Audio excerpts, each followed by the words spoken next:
Okay, good evening, friends. Such a honor and happy faces and pleasure to see such a nice gathering here. Well, on behalf of the Govind journalists and the executive committee, I welcome one and all. Well, this is a monthly session that we meet up every month to celebrate our very own member of Govind journalists. We started this initiative last June, and I think this is the 14th member that we are celebrating. And we wanted to celebrate the person who we are going to celebrate today much before, So we were a bit reluctant to approach him because he's a, you know him as a friend, as a family, as a professional, and he is, I must say, something out of the box, who has always lived by his principles and his choice. I was just going through his biodata, and there he has mentioned, quite vividly that he started off at a very tender age, at the age of 19. I won't go into, his the introduction part because we have a member, Council who is going to introduce both our guests today. But he mentioned one thing, he started very tenderly at the age of 19 years as a trainee reporter in Herald. Like when the paper was just shifting from Portuguese to full-fledged English newspaper, and then he retired. I think in the span of 4 years or something, sir. Yeah. As a sub-editor, he resigned to take up new challenges, and as a staffer, he worked for a little very limited period of time, and that too by choice. He left the what should I say, the typical, the whatever job is call it, we don't work, 9 to 6 job, ours is a, round the clock job, but still by choice he left that, and he opted for serious freelancing. And he did not stop there, what we say, what we talk about the AI and technological advancement, so many things, but I must say, Sir Frederick sir started this way back, some 25-30 years ago, So when we were all primitive in our minds as far as the technology was concerned, but he was marching, he was way ahead of his time. So also will introduce in detail what all he has achieved, what all he has done all these years. So I did not go into it, but I am very happy, sir, that you have accepted our invitation to come here and to motivate our young members. Come, Nigel, come. Hey, Rakesh, come. You accepted our invitation to be that motivator for the young breed of journalists who intend to enter in this profession. But unfortunately, we don't see many youngsters coming here. But nevertheless, this is basically a platform to encourage and get encouraged. So age doesn't matter, the newcomers, the seniors doesn't really matter. What matters is to get encouraged. And to moderate this session, we have equally talented journalist, a hardcore journalist, I must say, who has again stood by his principles. He has been a general secretary of the Govind journalists on 2 terms. Again, Dawsi will introduce him to you. He is Gerard D'Souza here, sitting right here. So without listing any further, I don't want to be in between, the main person here, the person, that we are going to celebrate today, like Narona sir, and of course you all. So thank you all for coming here in large number. We don't see such a big number for this Meander Byline, though this session is becoming gradually gaining popularity. So once again, I welcome you all. Sir's family is also here. Thank you, ma'am, for taking time out and attending this session. Thank you very much. So I would like to request our treasurer Ramesh Farab to kindly escort our dignitaries. Please, Gerard. Thank you. So I would like to request Vittal Parwadkar, our Bhuj Executive Committee member, to kindly present a bouquet of flowers to both our guests.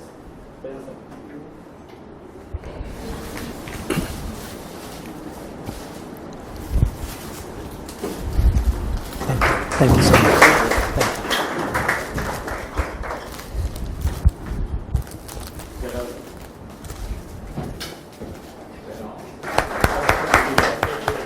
Thank you. Thank you.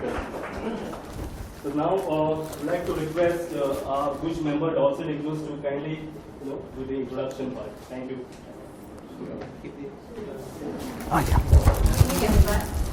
Known in many circles as FN and to friends as Rico, Frederick Noronha is an independent journalist who spent his career working off the beaten track by choice. Based in Saligaon, he is one of the early voices in India to engage seriously with digital rights, tech for people, and grassroots media long before these became buzzwords. He's been in the field long enough to have filed copy via telex, fax, India Post, and modem, and stuck around through fiber and social media storms. FN has always sidestepped the full-time newsroom in favor of stubborn freelancing, carving a niche for himself, covering books, software, publishing, and people on the periphery. A co-founder of Bytes for All, an early South Asian network on ICT for development, FN has also been a long-time advocate of free, liberal, and open source software, seeing its political and ethical stakes beyond tech.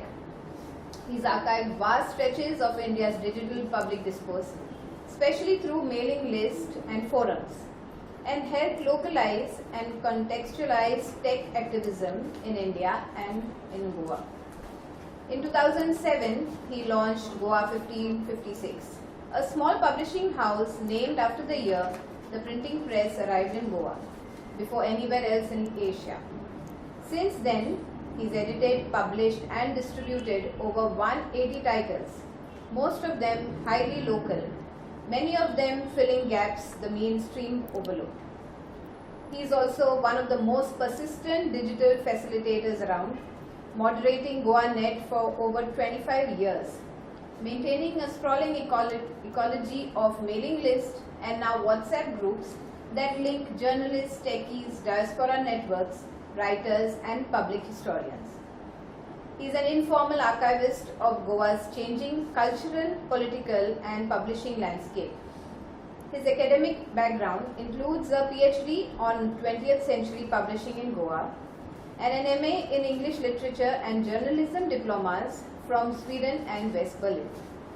FN is the kind of journalist who still chases lead at 2 a.m., often ends up archiving the very discussion he starts, and believes the best way to fix the media is to model what it could be, bottom-up, collaborative, and deeply rooted in place.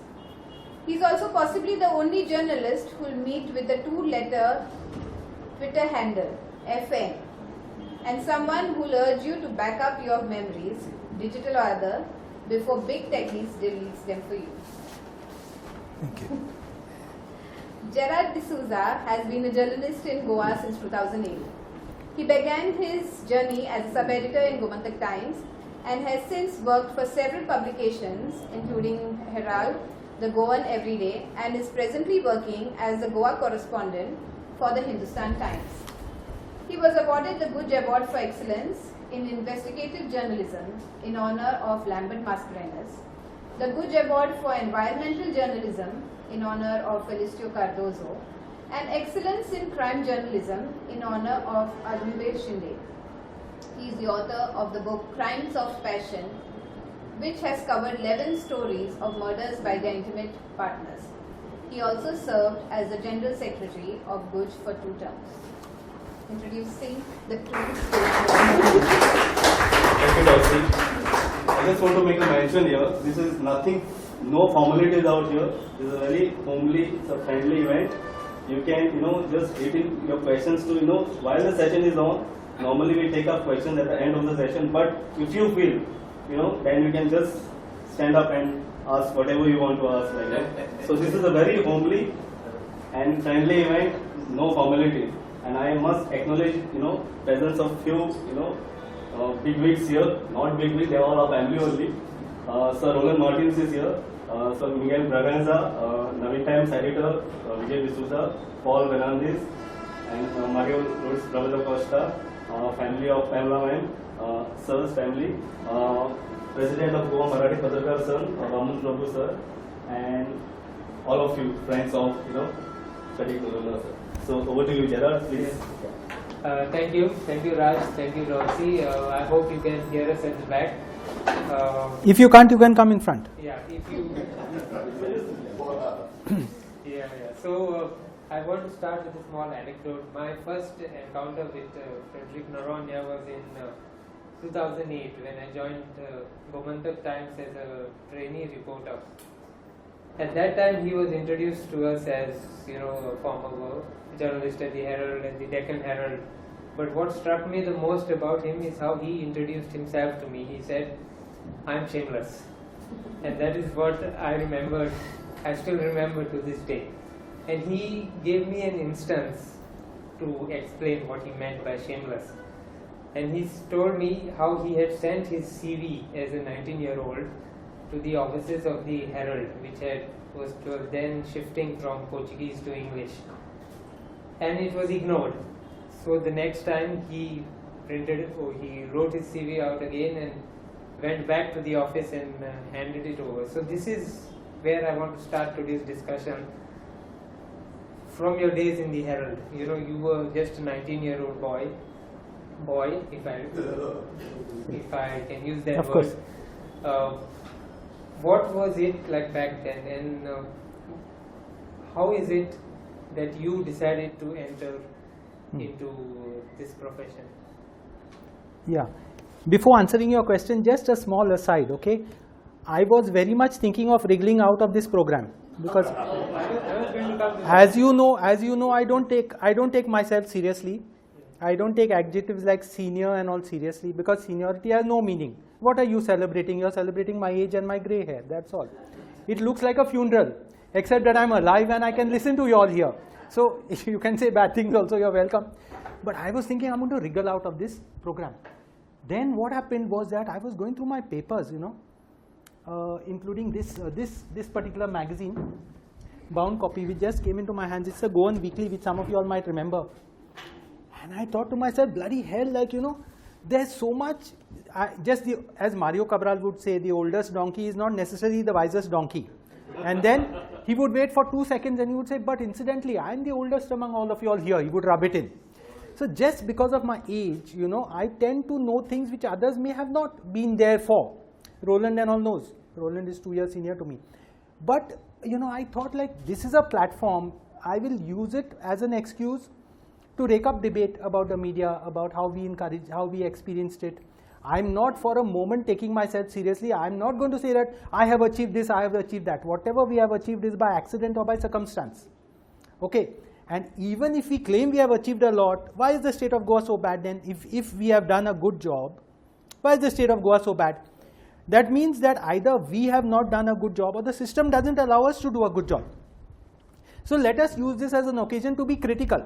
I'm not saying that I'm going to lash out against people I don't agree with and all, because I have to criticize myself first. Yes. Criticism begins at home. We have to criticize ourselves and our failings first. We have to keep in mind that while we have achieved a little, we have failed in a lot. Journalism has given me so much. I'm so grateful to the field. If I was reborn tomorrow, I would probably still want to be a journalist. So all these kind of things. Having said that, to answer your question, of course, I've written the answer paper out. Whatever questions you ask me, I'm going to answer, vomit those answers only, like how we used to do in school. Yeah. And I hope I hope you'll give me good marks at the end of the day because I've given a thick supplement. No, I'm just joking. I'll answer. Whatever you have to ask, I'll answer. Yeah. To the best of my ability. Some things I cannot say on the record because I don't want to, come across as being very nasty or very critical or bitchy about people who I disagree with. Okay. But to answer your question, see, I always liked reading. If you like reading, you'll probably like writing. They are both related to each other. So I always tell my kids, read the papers, because I was just reading Navin Times. That was the only English paper.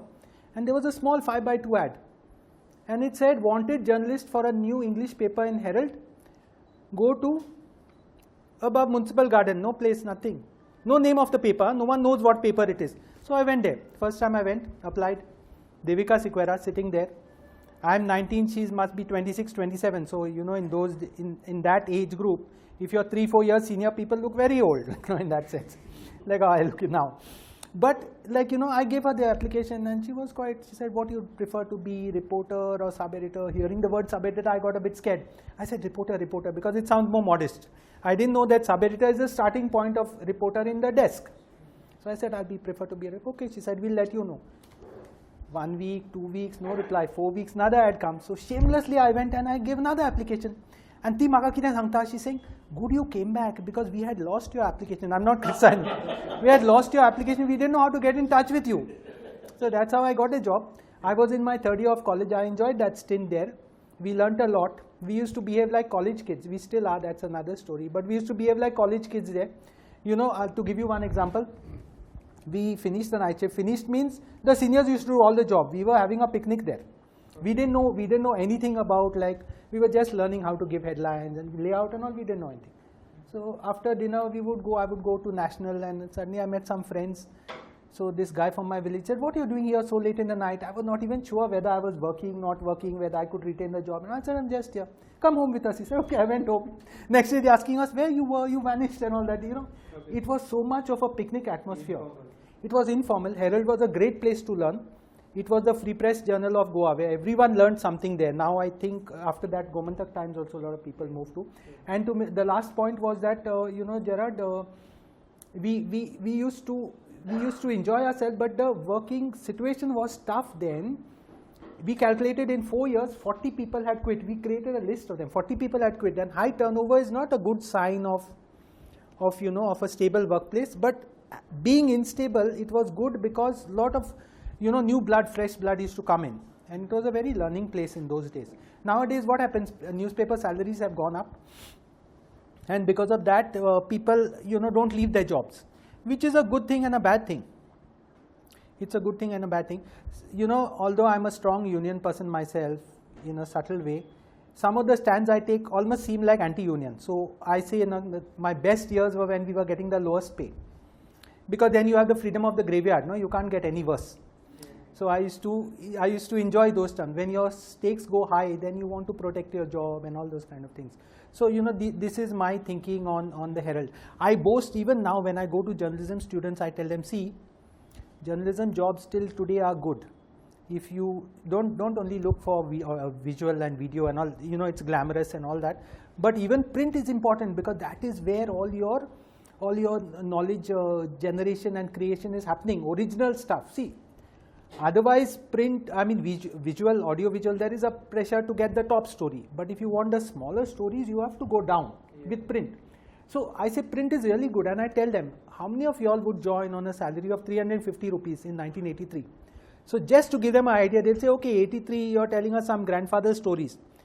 The inflation conversion of 350 then is 7,000 rupees now, 7,000 rupees by today's rate. Just barely enough, no, for 1 meal a day, and petrol money, Saligaon to Panjab. But because of that first job, no, I've gained so much. I've been all over the place, got so much experiences. I owe a lot to journalism. You know, what I've given journalism, I've got back 100 times. Okay, may not be in money terms, but even it's a decent life. I have no complaints on that front.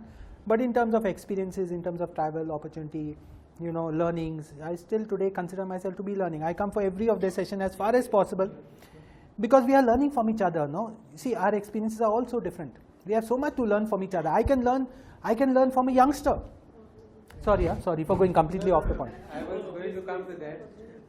You often say that journalists are compared to the priesthood, right? And they are kept up on a pedestal. They are expected to be preachy in some ways, you know, judge people based on what you have done or what you have not done. Yeah. So what is your take on See, that? we take ourselves too seriously. We should take ourselves lightly. Okay, point number 1. Point number 2, you know, I was just trying to Google, see, because I know you all are going to praise me and say good things about me, but I don't deserve that praise. Honestly, I'm telling you, and this is not fake modesty, this is not humble bragging, you know, it is in my heart of hearts. I know that I don't deserve the praise, because I know my own weaknesses. So journalism, there are 8-10, there's one very nice site online, I can't know the name, which tells you why journalists should not be praised. Okay, journalists for one, it's a profession. It's not a priesthood. Yes. We are not sacrificing. We like to believe we are sacrificing our lives. No, we are not. It's a profession.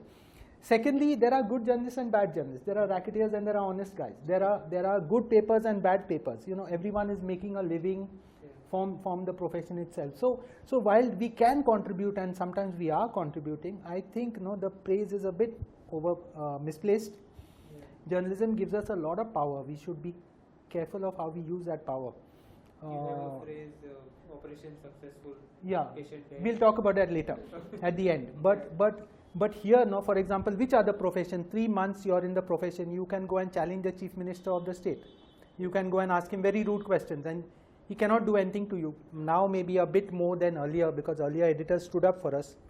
Now I don't know what the situation, how it has changed, but in the past, as a 3-month-old journalist, we could go and challenge someone. So it gives you power. It gives you power.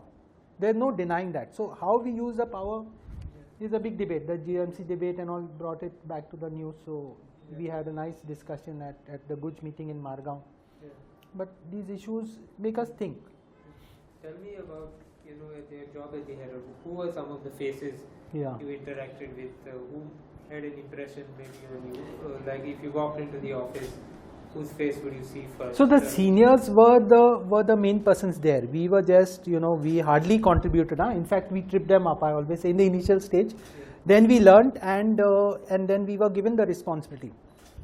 I wrote a very critical essay of Rajan Narayan and he has never forgiven me for that. He says Frederick Noronha has written a full book about me, which is not true. Yeah. But I wrote a critical essay. If it was today, I would have probably not said all those things. But in the first year, he was a great editor. Then subsequently, I think the management policies or something made him feel insecure. So he was a great editor, he was a great mentor. Yeah. He would support us. So if he's good, he can be very good. He taught us a lot and he would leave the power in your hands. He would, on Saturday night, they didn't have a chief sub. Yeah. So after 6 months in the field, he would give us a page 1. Of course, Herald was a small paper in those days, so it couldn't go wrong. You couldn't go too wrong. So he would give us the responsibility. He would trust you. So he was one, Devika was another. Vaidyanathan was this guy who had become chief sub in Financial Express and he had worked there for 16 years. In those days, promotions used to come very slow. After that a big vacuum came and promotions started coming in fast and all that. But in those days it was very slow. Yeah. And this guy, I'll just tell you, it's not a personal comment. He would come in swaying.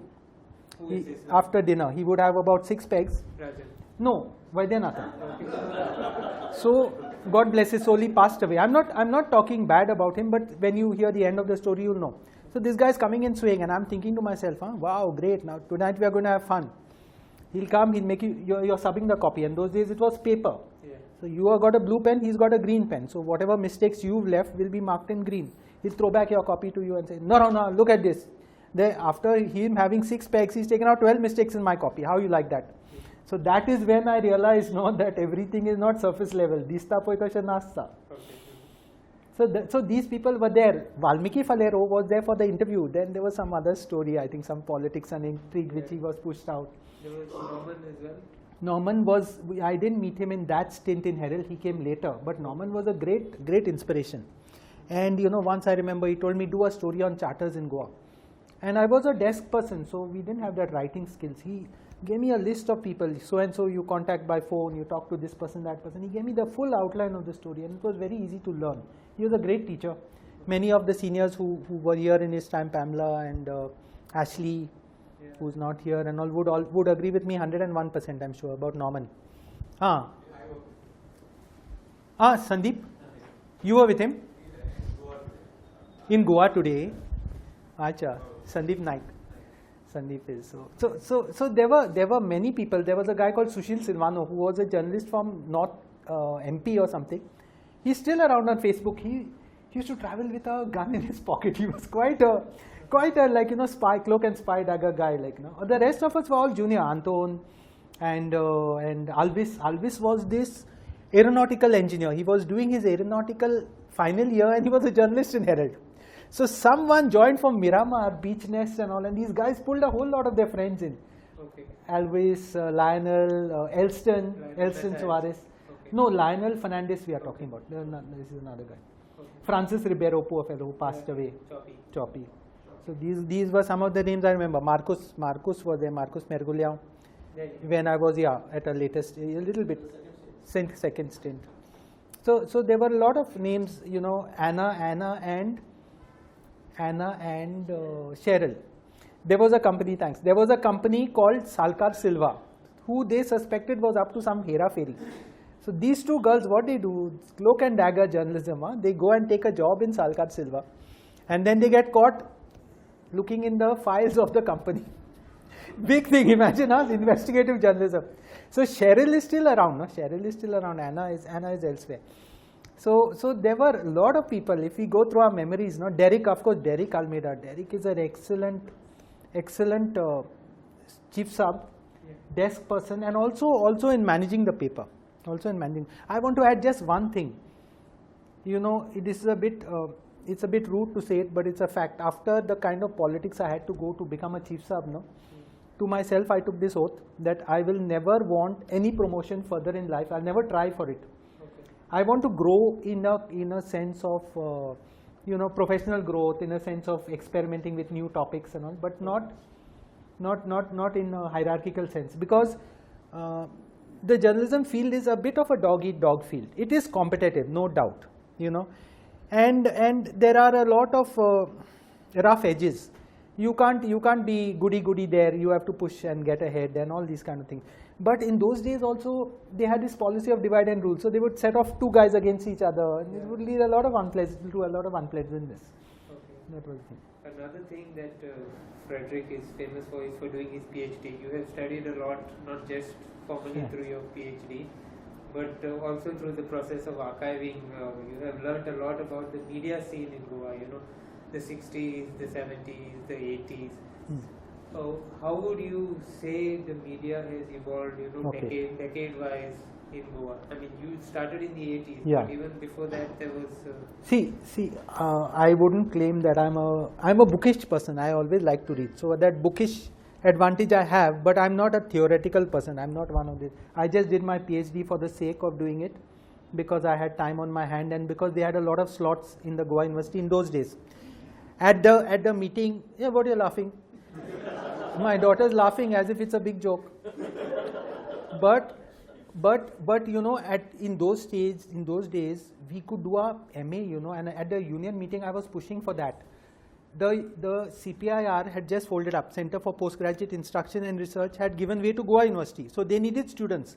So it was still for teachers, you know. So the teachers, they used to do their class in the morning, 8 to 1 or whatever, 8 to 2, and 3 o'clock, 3 to 6, they would come there for class.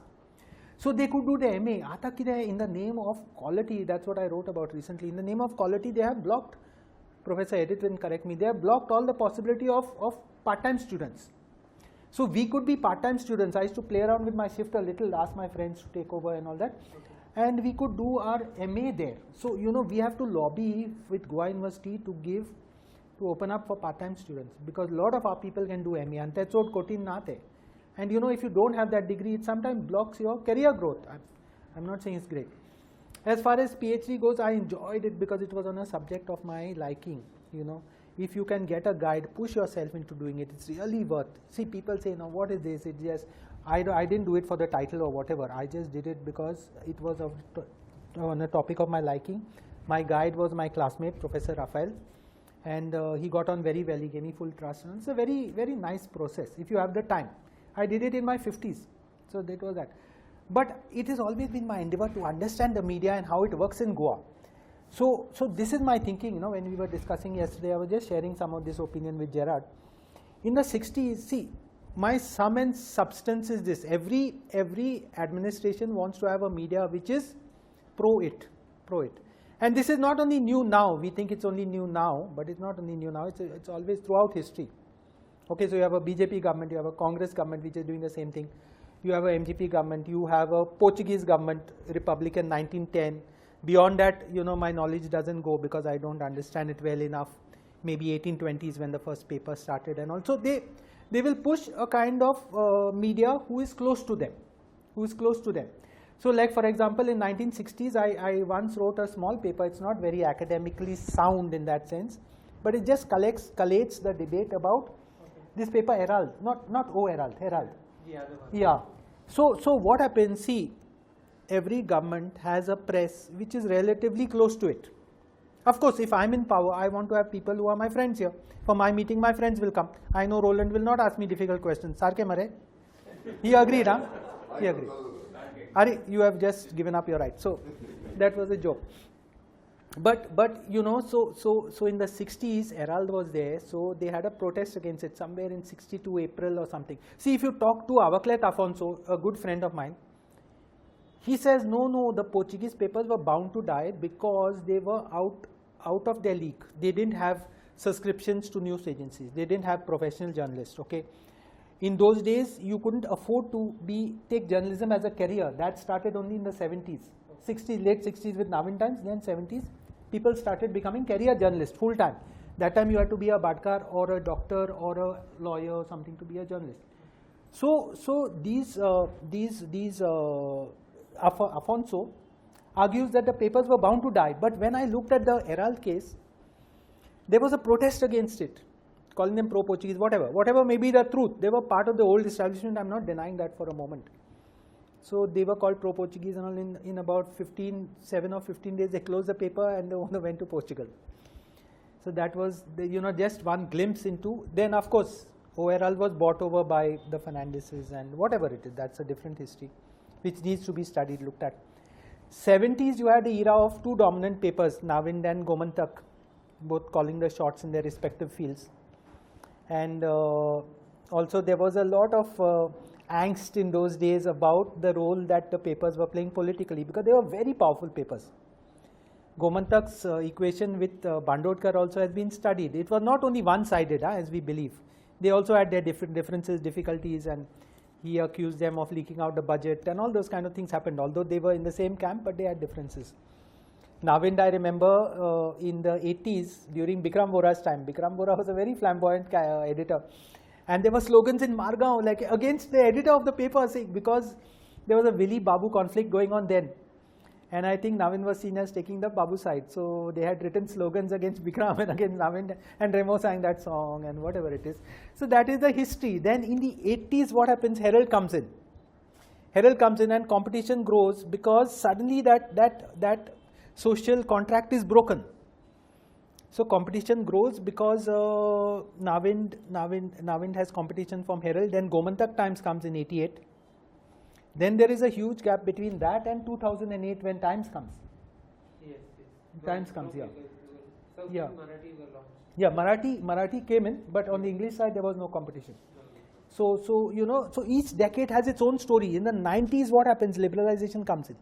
Suddenly, all of us who were writing on environment and all felt homeless because there was a big push towards corporatization and the corporate economy, and also environment was seen as a threat. So when I would go to INS in Delhi, they would say, so here comes Frederick Noronha. You are a friend of Claude Alvarez? They would ask me those kind of questions. And what are your views on the environment? And you could make out where they were coming from. So that pressure came with the liberalization. It opened up papers, it opened up salaries. The dot-com boom was amazing in that sense. Suddenly we were writing and there was tons of money in the field, and it was being managed by people who didn't know how the media worked in that sense. So like suddenly I was finding you wrote 1200 word articles, 1800 word articles. They would use the full thing without telling you this is too long or something, and pay you at 2 rupees a word or something, which was quite a lot of money in those days. So, but it didn't last too long. It kind of, and then of course the 20s, you all know the history and changes and all. But just to one point I want to make. I was jokingly saying that I've written as a freelancer. I've ended up writing for a lot of racketeers. This is a fact, like for example, Satyam Computers, who is in jail. So they had a very nice website, and also Rashtriya Sahara. Ashley and myself did a front page cover story on the number of foreign tourist deaths in Goa, which was like 50 in a season, which was quite a lot. Like we were shocked. We took under RTI, we got the names and all those kind of things. Okay. But see, the point is this: as a freelancer, you're on the make. You are looking out for opportunities. Those people also, because they have tons of money, they are willing to pay you to write. So I'm not saying it is deliberate that I ended up writing for some racketeers sometimes, but it has happened. I was going to come to that. You moved on from Yeah. full time. You went to the Deccan Herald. Then you transitioned to writing for an Yeah. agency. Yeah. Before finally doing freelancing. So this path Yeah. that you have taken, when you look back, would you recommend it? What has been your experience with this transition Yeah. that you encountered? See, I gave up my full-time jobs at the age of 32, and fortunately my family didn't dissuade me then, and whether family or parents, they didn't say anything. When I quit a bank clerical job, they also didn't say anything. So I'm grateful for the freedom that they gave.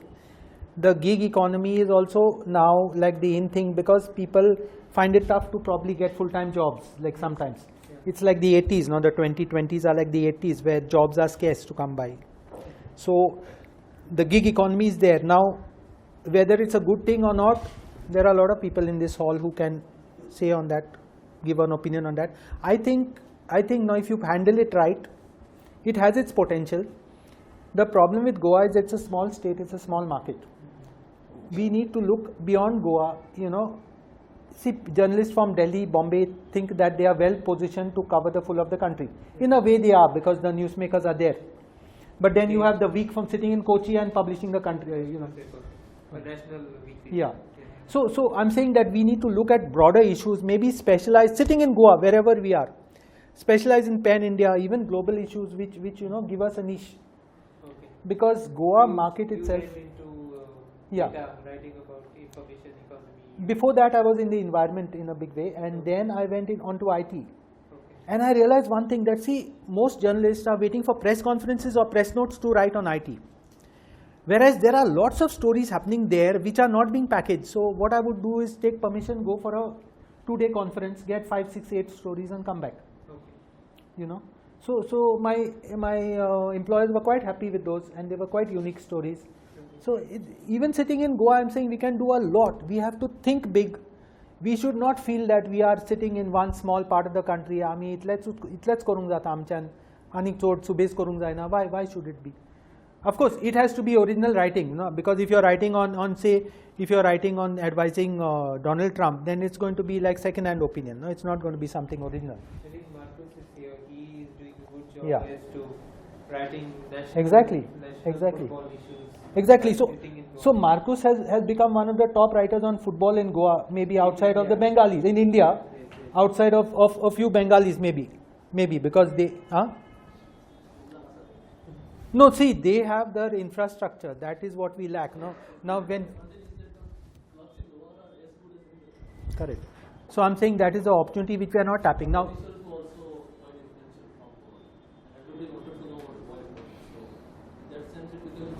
You could write about it, but with QI it's like a different ballgame. You write one article and get published everywhere, so that gives me some sort of a reach which others may not have. I'm very glad you're giving your inputs. See, I want to add to that. There was a magazine called JS when we were young, Junior Statesman, from the Statesman group. Lovely magazine brought out by these Brits. People like Vincent and all, Roland would remember it. There is a book written by Jag Suraya, who was part of JS, and he includes all the others. Am I loud enough? Can you hear me behind? He includes all his experiences there. MJ Akbar went in short pants with an article written on his school notebook pages and gave it to them. Okay, a whole lot of other big names who are big names in today's journalism, including a lot of these interviewers and all, started there. So if you have the platform, people can grow. In Goa, we need to build those platforms. I think Goa, the problem is that you don't look beyond Goa. That's the problem with most journalists that I have seen. You tend to look at it, suppose you're working for a local newspaper, you tend to think only local. You don't look at the national story. I don't know what it is. No, that's a very serious point. What you're saying is very right. Because like with social media now and with digital media, Yeah. there's no local story. Yeah. Everything is a national story. But we tend to think, if I'm working for Herald, I'll look at maybe Saudi or edition, how many days look at this story. I'll give you a counterpoint to what you're saying, Marcos. See, when we were in journalism now, we used to feel that Goa was getting stepmotherly treatment, because we used to get a flood of stories from all over the world, so no one was focusing on Goa. So at that stage, I deliberately took a conscious decision that I will focus on Goa. which what you're saying happened. It makes you a kind of a Goa specialist. People look at you as Goa. They will not look at you as something broader than Goa. Okay, so yeah, and the problem is that, see, writing on Goa gives you a lot of satisfaction because you're writing for people who matter, people you meet on the street. Whereas when you're writing for outstation, earnings are very easy, but it doesn't give you that kind of satisfaction. So there is a balancing game there. Glad it. How you balance it off? You used to cover important stories from Goa for the national. I mean, you mentioned the Freddie Pete story, the Rajiv Gandhi story. So what were some of these stories that you were able to then stand out in your mind over your career? Yeah. See, one example was this sea harriers. So the RTI came as a big boon. So quickly we realized what is its potential, and unlike other journalists who say it takes 1 month, it's useless and all, what I say, your day-to-day stories you'll get through the regular channels. What you can't get, go to RTI or even go through the assembly. There was a time when we used to give push questions through Radha, and Radha used to give in 100 questions a day, and so many questions, like Louisin got bugged with him. He said, each question costs us 17,000 to answer. Please limit the number of questions and those kind of things. But coming back to your question, using the RTI, we found out that, I actually, not me and a friend, I went for a conference, RTI conference to Pune. I love to travel within India.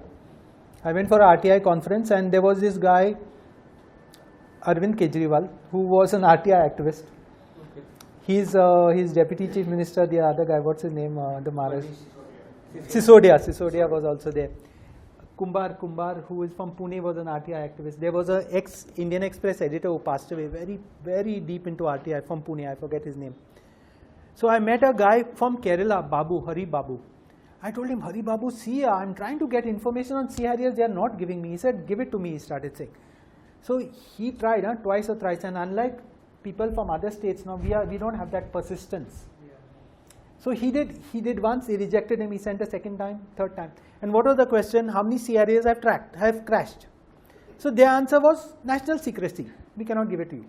So he went this way, that way, he got the answer. Out of 30, 16 had crashed without taking part in a single operation. And then each one was $80 million, 80 crores in those days, 80 crores. Each one was 80 crores.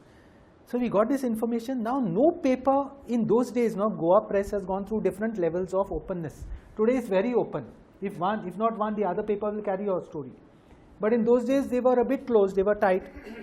And the rest of India, because of this embedded journalism, many of your defense beat journalists were very embedded into the army or air force or military. They would not carry the story, they refused to carry it. Mint carried it, so they reported it as a report of our RTI. So they mentioned our names there, Hari Babu and me. Okay. And we got our 15 minutes of fame. But that was that. And then there were other stories, like even the number of tourist deaths in Goa.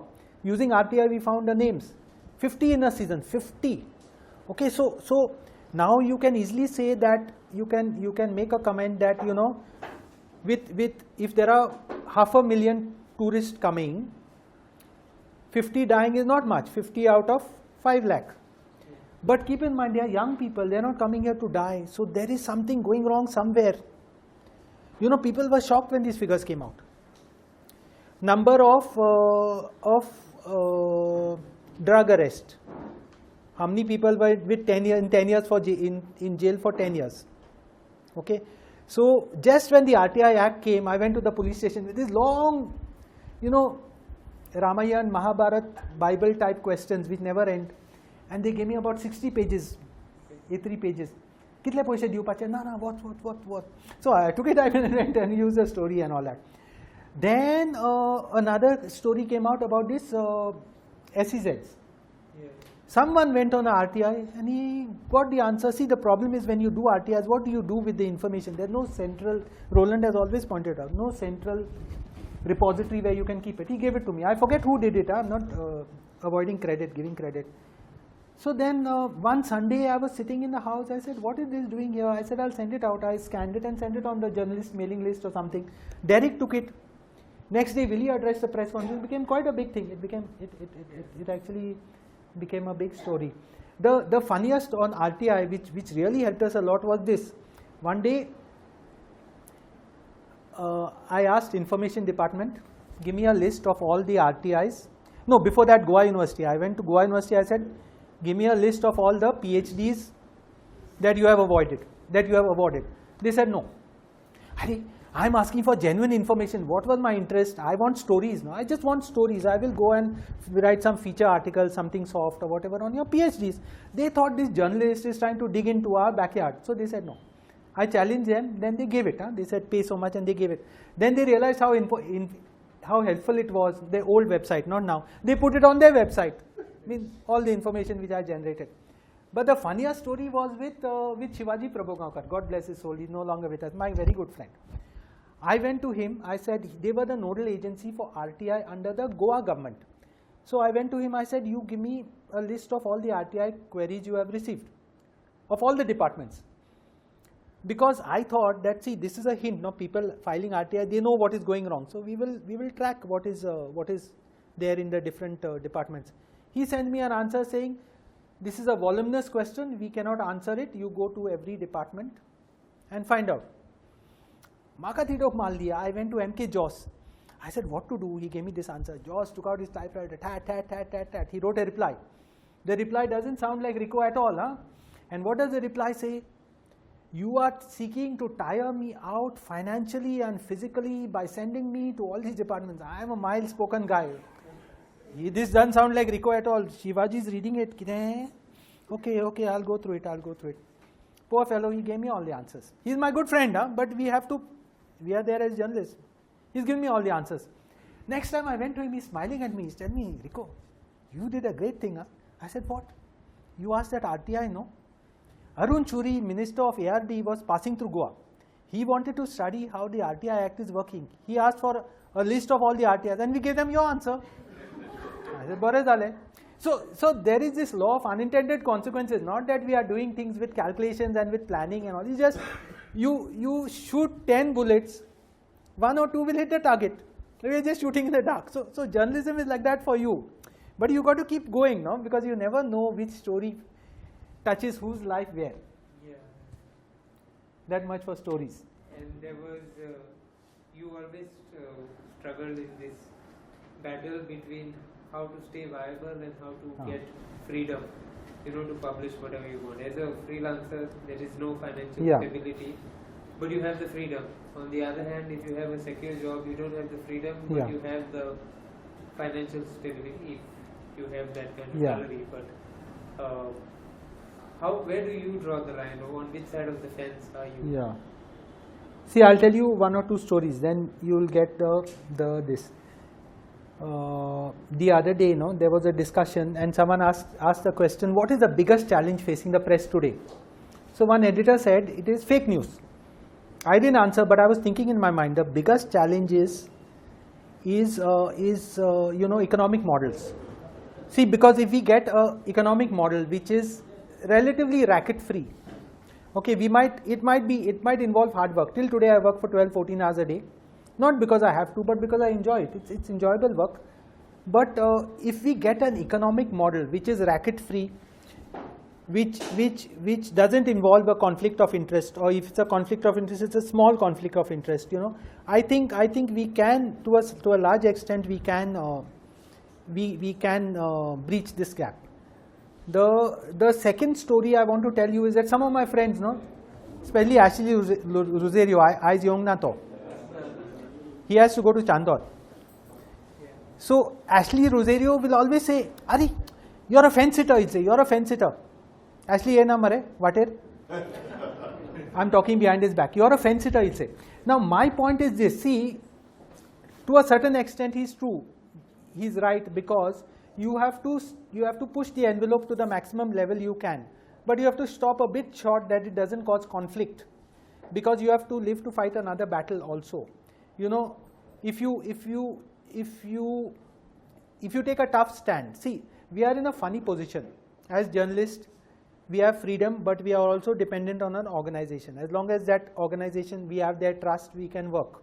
It's not like any other trade union where, I'm a mine worker, I can be a union person, I can take anti-establishment stands, anti-company stands, and I'm protected by law. Here what happens, they'll keep you on a bench, they'll say your work is not up to standard, and in a little while you lose your job. So who is to judge? Who is to judge? Would you say you have lived to fight another battle day by day? Yeah, I don't have any complaints. By and large, I've been able to say what I want to say. And you know, I say even if you can tell 50% of the truth, you've achieved a lot. In my case, I think 90-95% I've achieved. One way or the other, you can always get out the story. It's never that I felt trapped like I cannot get out the story. Yeah. Let's talk about the next stage. Yeah. You went into book publishing. You were an archivist by accident or by choice, by both, I guess. As well as your work with GoAnet, with bringing people together. About book publishing, how would you say it has, first of all, what pushed you into it, and would you say it is an extension of your identity as a journalist? See, I think that when we reach a certain age, we change our medium from text to books. We noticed it in the case of Mario Cabralisa. Lutz Bravo da Costa was his co-author. She might agree with me. When he was touching 50s, he got more deeper into books, because that is our way to claim our space in history as a footnote, in whatever modest way. We know that 50 years after we are dead and gone, someone might still refer to our books. You know, I've written 2 on the media, which are in my bag. I'll share with you later. So Mario and people like that went into books. So at some stage, it started happening with me. I've read Gerard's book. I reviewed it. Nice book, very nice book on crimes of passion, which of course he's written for a major national publisher, and it talks about, you know, romantic couples falling out of love and murdering each other and things like that. Very, very nice model, very well written book, and nice, you know, all of us, we like to look at something sensational and something. So he's tracked all these cases. So I think books are a claim to fame. People will remember us for our books we wrote. They are our calling cards. Even if you don't make any money on it, my suggestion to each one of you in this room is to write your own book. You are filled with knowledge and awareness. You have to write your books. Okay, and don't think I'm saying it because I have a stake in it. Even if you don't publish it with me, I'll be very happy. Even if you publish it with me and you say, "ek paisa dina is fine." Okay, we will do your book, because every journalist is writing the first draft of history. Okay, what you have seen, no one else has seen, and that is coming out, not mine, the others. The others, you have from their experiences. Vaman has told you, Prabhu Magar, so many people, Suresh Kankonkar have told us all their stories, and each one has a different story, because we are sitting, what we have seen, no one else has seen. My friend Vijay D'Souza Geloto, then I can talk behind his back. He's there. Before he retired, he's hiding. Before we retired, we sat down one day at dinner, and I told him, "Baba, you have been noticing politics for the last 20-30 years. This is your chapterization scheme. You just write each politician you draw. But Vijay Sarko gentleman, to ani duko pa kon chito na see. Even me, I'm a surfira. I will say things which hurt people, and then I'll tell you, I didn't mean to hurt you, okay? But Vijay doesn't want to hurt, but when he retires, he will write a book. Every one of you has a book in y'all. Every one of you. If not a book, I will do a chapter. So I've written 2 books now. This is my sales pitch, okay? Commercial break. I've written 2 books. Hey Baba, Bishtek I Munna Ka. They are available free of cost in soft copy. I can send it to anyone who contacts me. So this was written in 2008. This was written 1 year back, 6 months back. And those who missed the bus for this, they said, "Arey, we felt bad, we didn't contribute," because they, you know, when you're working on something, people think you're just boasting, no, that it won't come out, but it came out, and it was done for that book fair in Margao. And now those who have missed, I've told them that I'm not going to let you escape last time. Next time, Paul John, Marcus, Gauri, Sunil Achazale, Sandeep, I didn't even ask him. I just took an interview and converted it into an article and carried it. So each of you has a story, not only for a chapter, for a book. Think of this, I'm not flattering you, I'm not pushing you down the garden path. It is easier than you think. Every day you all are writing 800, 900, 1200 words. Each 1200 words is 1 chapter. You spend 15 days writing, your book will get ready. When I did this book, Of course, a book is more serious than journalism. I agree with that. When I did this book, in 3 months it got ready, because journalists they know how to keep to deadlines by and large. You ask 30 people, 15 people will give you I am working on an ambitious book covering each and every village of Goa. It's got delayed. Please help me if you can. I am a total Uncle Scrooge. माझ्याकडे तुका एक पैसो मेळचो ना. And when you buy my book, I'll sell it to you at a discount, at cost price. But you'll have to pay me 200 rupees still for this book, if you're a contributor to it. See, because we have to make models. See, people understand that I'm doing this work, not with the intention of making money myself. So it's on a non-profit basis. It's on a non-profit basis, Ramdas Sai. It's on a non-profit basis, and we can make it work. So please write. It's not difficult. It's not difficult. Each one of you come out with a book. You can do it, and the contribution that you all give to posterity will be immense. Dr. Lourdes is coming out. Her book will be published by a national publisher soon, shortly, when her PhD thesis is being converted into a book on food in Goa. And these books are priceless, because access will be there for them for a long time to come. So please write a book. I'll sangna tumka, because I have a stake in it. Don't think it that way. Vaman's book, he has written on his experiences. How many of you all have read it? Ami janai mare vachina. We don't read. That is our problem. And I will berate you for reading, because I always consider myself to be a serious reader, like Ramdas. Vaman's book is very insightful, very gossipy. He's telling you all the details, and how Parikar told him to meet Dr. Jain when he was visiting Goa, and how that deal almost came about. Marathi nasa and English ni asa.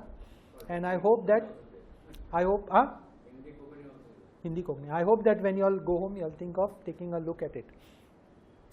So you have to write your book. There is no excuse, and you all have so much to say. Mr. Your 3 books are excellent on sports, which you have been associated with. Now you please convince. He gave me copies of his books, sports, on all the sports club. They are so big and they are so costly.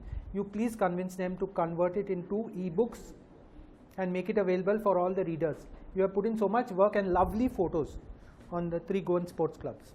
How many else have written books here? I'm sure others have. There are many poets and others in this room. You all have no excuse. Very good. So coming to my final question, we'll after that take Yeah. it to the audience. Of course, now journalism is changing. There is AI coming. There is a shift towards the video medium. Not too many people are reading the newspapers. Everyone is watching reels, etc. And journalists have also had to adapt to this new reality. So you have constantly maintained that, back in the day when we had Doordarshan, everyone used to watch the same thing and talk about the same thing, because there was only one channel on TV. Today we have come full circle. Everyone is watching the same reels, the same. So what would you say would be the way going forward for journalists? Yeah, that's a very valid point. If you look at things, we are all driven by the algorithm these days. If I go to YouTube, if I watch one on the AI crash, I'll get 20 more on them. Okay, and then I notice that they are pushing the same kind of views and opinions. That there is no diversity. Theoretically, there should have been a lot of diversity, but there is no diversity. So how do we recreate the news? See, the other problem is that we are again becoming consumers of the news. In the old days, we were all consumers. That is the problem with Doordarshan, no? With television. You can only watch it. You cannot create it. Now, for a large number of years, the internet had given us a chance of being creators, not just passive consumers. We are producers. But again, today we are becoming consumers, because we all keep watching the same YouTube channels, which are very popular, the same topics. So how do we beat this game? And for small societies, there is a big challenge, because our minds will be colonized. We'll be thinking of Delhi, London, Paris, whatever it is, New York. And what is happening in our own backyard, we will not know. So this is a challenge which we see. I also feel that there is a need to re-engineer what we define as news. Breaking news was not something that turned me on in a big way. I think no analysis, explanations, they have explainers on YouTube and all that. These are more important. Similarly, politics is something which I really dislike. I did it only because it was required, mandatory for for people to for the mainstream press. If you are working in a newspaper, you are supposed to do politics. But otherwise, I think literature, culture, music, food. These are very important issues. And today we have the the possibility of creating such channels, maybe on WhatsApp or whatever, where I got hold of some friend and they have created a birds channel. I hate birds. If you show me a bird, I'll faint. I can deal with snakes. I cannot deal with birds. But we have created a birds channel. So all these niche topics which add value to life. There is so many things happening in Goa. Music. These kind of positive news that we need to break positive news. So a lot of things are possible. So we have to re-engineer what is news. I just like to point to Vincent D'Souza, who was a former BBC radio journalist in Chennai, sitting in the last row with a grey beard like me. Now Vincent, he runs his own community paper called Mylapore Times, which is going on for 20-30 years. It's a community paper like Free Sheeter, ad driven. So he has his model, he has his staff, he has his distribution in Mylapore, which is a locality of Chennai. So I'm saying we need to think. Vaman was reminding us that he started, I was reminding him, and I just took out the year from him. In 2000 he started the first TV operations when they were creating content on CDs and hand delivering it to the distributors across the state.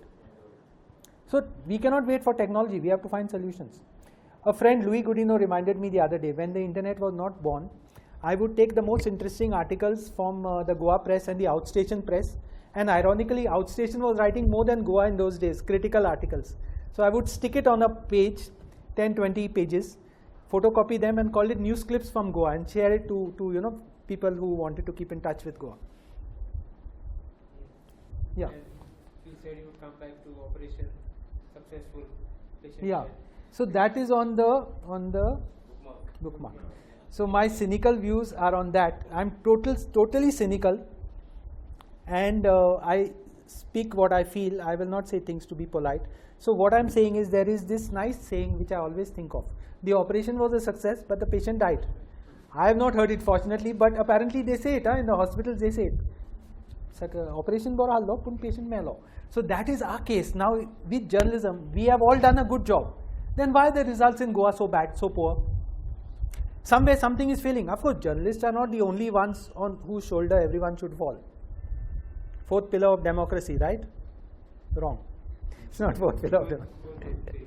Fourth estate. Yeah. So if anyone would like to share some experiences. Now number of people can increase, but what about the quality? Do you think that for content or quality of news has improved? Or Good question. Good question. See, I would not like to enter this question because who am I to judge? But readers have lost some respect for journalists. That is a fact. That is a fact. When the numbers go up, there will be a dumbing down also. Now, if you see Konkani songs, for example, everyone talks about the Konkani songs of the 70s and 60s. Why? Because there were few. So so that was popular.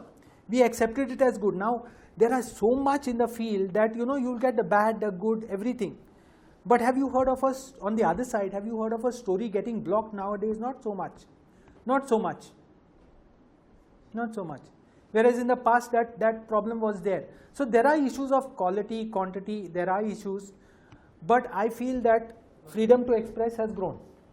Market pressures are there. Market pressures are there.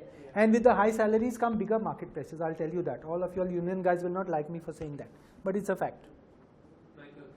Michael. Earlier you mentioned that journalism in Goa is very competitive. Competitive as in progress, number of Byline, or jealousy, dislike, or hostility. But see. Define your term of competitive. So Michael Fisher used to be with the West Coast Times, for those who don't know him, and he was also running he is running a magazine for the business industrial estates, a business newspaper. So Michael is from that generation. Michael, I didn't say in Goa only, but journalism anywhere is a competitive field because the stakes are high. If you're successful, you know, the stakes are high, the rewards are high. But both sides, both what you said, see, can we honestly say that we have not stabbed each other in the back while doing our job? No. We have also been competitive. We have been in the nasty sense of the word also, with all of us, even me. So like, you know, we might not share with rivals or whatever it is. We prefer to work with some people. We will not work with other people. So in both sides of the world. I just want to introduce a bee in my bonnet. I got involved with copyleft, with the copyleft movement through IT. So the copyleft movement believes that knowledge can be, should be shared. Now, there are two things here. As journalists, we share our work. Once it is produced, we share our work. Maybe not before it is, when it's still in draft stage, we will not share it. After we will share it with everyone. So we have a natural tendency to share. But at the same time, we also think that what is this model? It doesn't make any logical sense. No, if you're going to share your work, how are you going to earn? But I'll tell you, it's counterintuitive, but it's true that even in sharing, if you have different business models, it can be a viable business model. So some of our books are actually put out in copyleft. If you want both these books, I can email you the soft copy at no cost. And still they are viable. We have had really bad editors in the past, and still we have. Sorry? Bad We have had editors. Bad editors. And we had good editors also. I don't remember any good editors. No, you're being unfair to them. I met one of them. Correct. There are bad editors, no doubt. Takes out neither way. He puts down in his drawer and takes out one check of 10 lakhs to an editor. I won't mention his name, but it belongs to an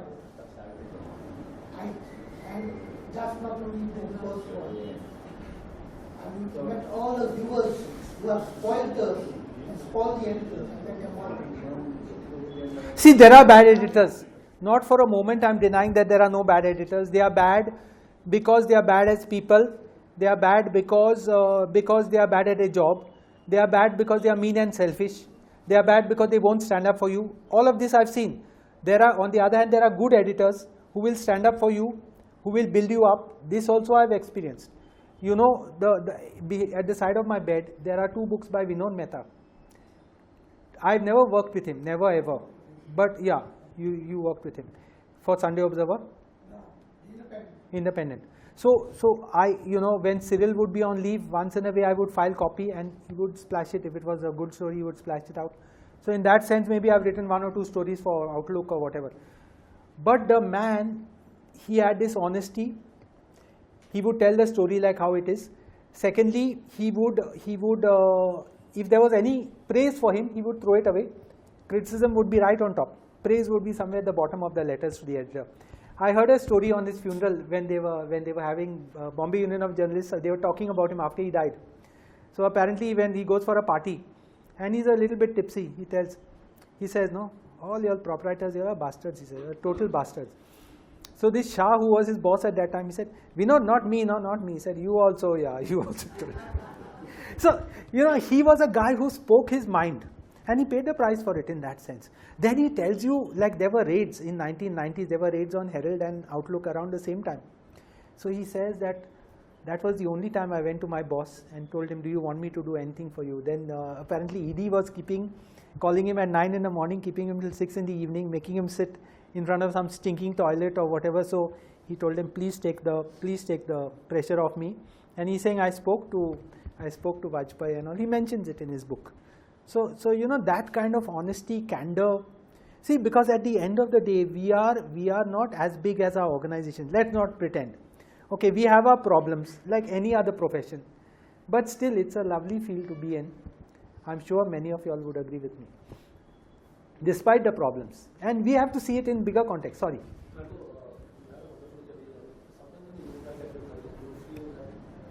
Loudly. Possibly you could have become an editor for any of the local organization. You have the direct. See, Rajan says that Frederick Noronha has no ability to be, he's not editor material. And I agree with him because I never had that urge. That story, if I tell you now, you'll laugh or you'll cry. So we were sitting at Cafe Prakash. Someone said, "Arey, Rajan has left." Next question: who will be the editor? Ashley Khuire, he could have challenged me if he didn't agree with me. I can say whatever I want now. He says, "Arey, let's float a rumor. We'll put Rico's name." I said, "Hey, don't do that." Then I thought it's a good joke. Why not? He said, "Yeah, we'll do it. I said, "Okay, do it. Chalo, do it." After some time, it started going around in circles.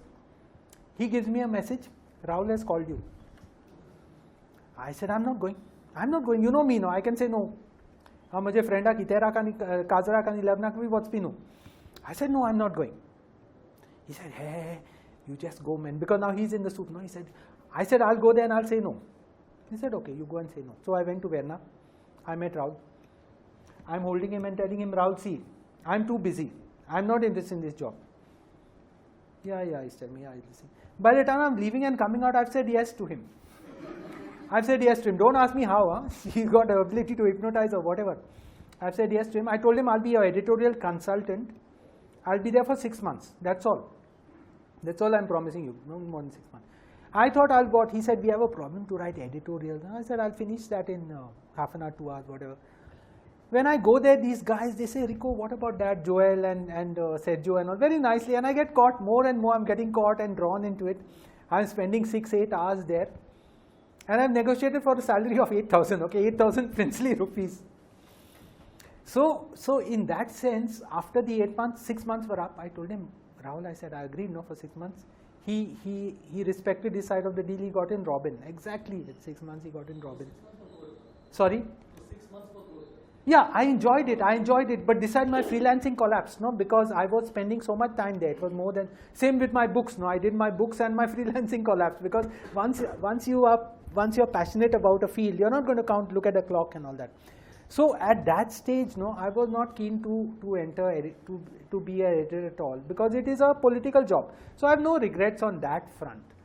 What I have regrets about is I didn't push myself enough, or I don't have that killer instinct of completing a job or the business interest of pushing my books.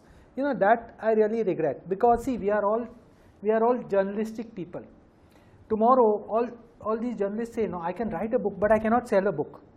Today I have reached a point where I can sell Marcus's book, but I cannot sell my own book. I will never, you won't catch me, very rarely you'll catch me selling my book. I feel really bad about it.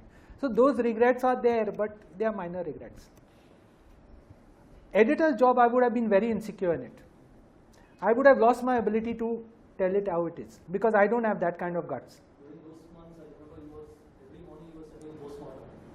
Yeah, because the management was not interfering at all with me. No, they had given me a free hand. So with that situation, but the free hand cannot last, because see, problem in journalism is this: you are writing something to tell the truth. As a journalist, your major drive is to tell the truth. I have a story. Unless you have some friends you want to oblige, people will see through that. You want to tell the truth. Who will read you? All your 40,000 readers will not notice what you're saying. The person who you have written against, he will be phoning up your bathroom. And he will say, Baba, taka transfer di. This is what happened to some of our colleagues also. I don't want to take names.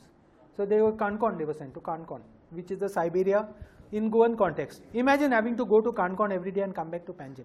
How will you manage? So I'm saying these are the pressures which make our life difficult, and we have to wriggle our way through. You can't expect to shit on someone's head and expect him to treat you very well. Okay, see, we have got a conflict of interest here. Media is owned by people who are very well connected. We cannot alienate them from their bosses. See, because imagine you own a paper, Marcus. You are thinking, this youngster is there for 3 months. He is writing what he wants, and I have to pay the price for it. So that is the challenge we are facing. Why?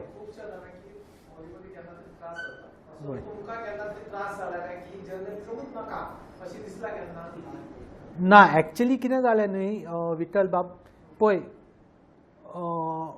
म्हाका मरे हांवें internet चालू जाताना एक book पळयल्लो आनी ताजो title कितें ताजो टायटल आहलो न्ही no it was a list of mailing list and the first list I opened was burnt out journalist network, burnt out journalist, burnt out म्हणजे सारखे वाजिल्ले पळय तसले burnt out. आनी हांवें चिंतलें अरे हे कितें पिशेपणां उलयता रे. But at a certain stage in my career, no, 2007, 2008, I actually got burnt out with journalism, and which is why I went into books in a big way. म्हाका मातशें वाजिल्लें कशें जाता, not नाका जाल्लें, but I was doing the same thing again and again. At that stage, no, another mistake I had made, I had started writing for some NGO networks abroad, which were paying very good money, but it was very boring work, extremely boring work. So they have a network, Association for Progressive Communicators. You are interviewing some other members and you are writing their story. So in a way, you are kind of doing your work, but it's boring work and it's not really, you don't feel good about it. So these problems do happen, and around the same time the depression hit. So then freelancing also took a hit. So the problem asta. Secondly, when I joined the field for about 1 year, 1.5 years, I was not sure whether I liked journalism or not. Magir ek dis kitan I still remember where I was standing. I felt all of a sudden that I understand this field. This is where I want to be for the rest of my life. So that was that. I think I've bored you all enough. Yeah, I think we've had two initiatives which were taken. One was at some point of time, I don't know whether you were able to work so much on it, about the rural reporters. What I noticed that those who are in Khankon, Perne, do not have the opportunity to, see all the press conference and, sit in the assembly and all that. At one point of time, you were talking about trying to make that happen, to kind of have a, arrangement to give them some sort of support. That was one. The second thing, to have train young journalists. We did one workshop, I remember, in Margao. Do you think that needs to be done? Very much, very much. Because, see, rural reporters, it wasn't me, that was Melvin. Melvin was actually Melvin was organizing that. Melvin was very much in touch with his rural networks and all. He's been part of many networks. As far as young reporters are concerned, I really feel we need to do something. Guj is already talking about that, about journalism clubs. See, because as it is, lot of papers, see, there is a chicken and egg situation here. Paper ak staff mein auna and staff ak job mein auna. Of course, we have to kind of push them a bit and put them on the right track, because they are not willing to work on night shifts and all. We have to overcome that. But youngsters are not getting the training. They are thinking of journalism clubs. We have our online groups where we encourage people to start writing, may not be journalistically, but others. There were editors like Gadkari. Everyone still remembers Gadkari. Dadu Mandrekar Makadista. Gadkari used to go from taluka to taluka holding writers' camps, where he used to encourage people to get into the field. आता आमी ते करना गेल्यार ते कशें पावतले क्षेत्रांत? पावचे ना न्ही? I think I've blown your mind enough. Given you all enough food for thought. He's saying yes, he's saying yes. Rico is a man of many stories. But I will introduce 2 or 3 persons. Sandeep Naik, very briefly, who is known, he is known for many things, taken many photos, but one photo no one forgets, that is of the policemen raising their lathis at a student protest outside the secretariat. Famous all over the world. Classic. Miguel Braganza, apart from many roles, he has been editor of the Free Sheeters, that is Mapsa Plus. He's been editor for a long time. His column on plants and food plants has gone on for 30 years. And I take credit for throwing him out of his job, government job. And sangle mare tuje olle smart munis government an aspache nu. And like a fool, he listened to me. One fool listening to another fool. But his column has to be compiled in a book. Now, this is not a commercial motivated suggestion. Think of it. So If you don't have anything, Gerard is getting tired. And even if you have, he's getting tired. You missed out the third person. Sorry? You missed out the third person. Who? You said you had said 2 or 3. My better half.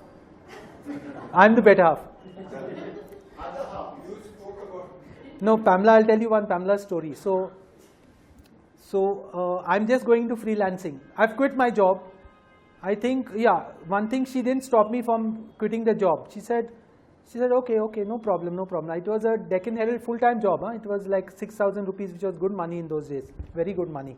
And I quit it not because I had any trouble, but I just wanted to go into freelancing, and they had one clause in their employment contract. They said once any employee is, before you appear on radio, television, write for any other paper, you have to take our permission.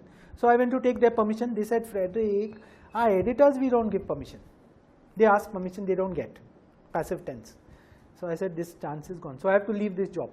And they were very good to me. They had sent me, they realized I was keen to go abroad and all. They had given me a scholarship to go to Germany for 3 months, and they treated me very well, excellent. John Thomas, who's on our Goa Journal group, was part of that network and all that. And it was a very nice place. So there she didn't stop me and actually said, do it. Before that, while going into freelancing, now my total savings then was 64,000. To buy a modem, very high-speed modem, cost 14,000. So I asked her, should I buy, because we were just married, no? Community of assets and all that. I said, should I buy? So she said, you know what you do. You take decisions which are good, so you decide. So I wasted 14,000, and that made a big difference to my career. So that way, you know, behind every successful woman, there's always a successful man. Sorry. Muddam. I'm claiming credit. We've had, although it has been more than an hour that we've been sitting here today, Yeah. I don't think anyone Has gone to sleep, not yet gone to sleep. Few little entertainment without tax also was there. There is no dearth of stories that if you sit and talk with Frederick, the stories will keep coming. But yesterday he told me, he said, I don't think I'll have a problem to get you to talk. I said, you'll have a problem to stop me from talking. But before we leave from here, I would like to thank the executive committee of the group for making this happen, and thank you all for being here despite the inclement weather and sitting through. It has been a Friday is not always a free day, Yeah. and a working day, so thank you for coming, thank you for listening to us, and I hope you'll take something from this that will make a difference to your own lives in some way. Just 3 or 4 more sentences, paragraphs. I want to introduce some people. Father Elvis is the editor of Call magazine in Pilar. Ramdas Kelkar is the author of many books, 29, 30. How many Ramdas? Author. On career, Sangre, number Sangre, Modkolai Tami Sanche. 30 Mare, 29. Eyes open, 29 lie. Sandeep, of course, I've mentioned. Annabelle Comello, returned from the US, who is a sociologist and many things. Miguel, I've mentioned. Vincent. Paul Fernandez. Paul, his best article is in this book, because if he didn't tell it, no one would have known the story of the Norwegian. Please believe me, take my word seriously on writing your books. This is not sales talk. If it was sales talk, I would have confessed. All the best. Thank you so much. Thank you for coming.